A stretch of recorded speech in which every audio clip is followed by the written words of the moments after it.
A IASIS é o coordenador do Observatório de Políticas de Ação Afirmativa do Sudeste, COPAS, e também um dos criadores do LEAFRO aqui em Nova Iguaçu. Aís, qual seria a avaliação que você faria neste momento do impacto das políticas de ação afirmativa no Brasil? Bom, as políticas de ação afirmativa no Brasil, elas são uma reivindicação antiga dos famosos movimentos negros, né? Principalmente da nossa ancestralidade, que já lutavam por isso. Herdeiros aí do movimento da década de 30, depois com o grande Abdias Nascimento, Guerreiro Ramos, que já pediam em 1950 cotas para negros nas universidades. Custou, mas veio, né? E temos aí todo um antecedente de intelectuais negros no Rio de Janeiro, na imprensa negra, que já colocavam a questão das relações étnico-raciais e da sua democratização no Brasil, né? Tem aí o Filó e outros que são pessoas de cuja fonte nós sempre bebemos, né? Sempre bebemos. E eu entendo que as políticas de ação afirmativa no Brasil, elas têm tido um impacto muito grande. Talvez o mais importante deles seja forçar essa sociedade branca, eurocêntrica, cristã, a rediscutir essas relações, nas quais o negro sempre aparece, quando aparece, como reduzido a quase zero, né? Se a gente pegar, por exemplo, a fundação do Brasil, que do meu ponto de vista se dá na década de 30 com Lamacunaíma, que é aquele índio preto que sai andando pela floresta, toma um banho e sai do outro lado louro de olhos azuis. Quer dizer, o fenótipo é indígena e negro, mas está aí ele como branco. Esse é o nosso Brasil.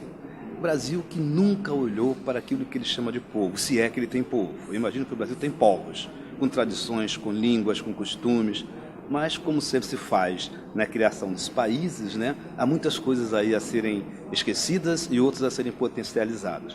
No nosso caso, discutir, assumir essa face racista desse país, isso está sendo potencializado realmente pelas políticas de ação afirmativa. Não só na universidade, mas também fora dela. Vindo para cá hoje, por exemplo, eu ouço uma entrevista numa das rádios, que eu não vou fazer propaganda delas, em que o técnico do Flamengo, Oswaldo de Oliveira, diz as pressões que ele sofre, e uma delas é racista. Ele ouviu a seguinte afirmativa: pois é, deixaram de contratar o Oswaldo de Oliveira, um branco louro, para contratar alguém que tem o pé na senzala. Ou seja, isso jamais seria dito há um tempo atrás, né? Essa representação do negro como quem tem o pé da senzala e nunca saiu de lá, segundo eles, jamais seria colocado. Mas pós-Durban e com as ações afirmativas, aí a coisa muda de figura. O que era velado se torna explícito. O que era obscênico se torna cênico. Quais são, na sua visão, os limites dessa política?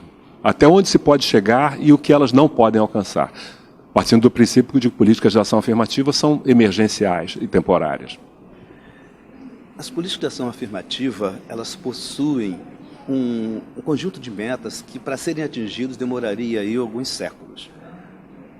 Entendo que elas estão pouco a pouco conseguindo, se pegar, por exemplo, no caso das universidades públicas, por exemplo, a Lei 2.711, ela ainda é essencialmente social, é questão de classe, mas tem lá 25% de 50% que é para pretos e indígenas.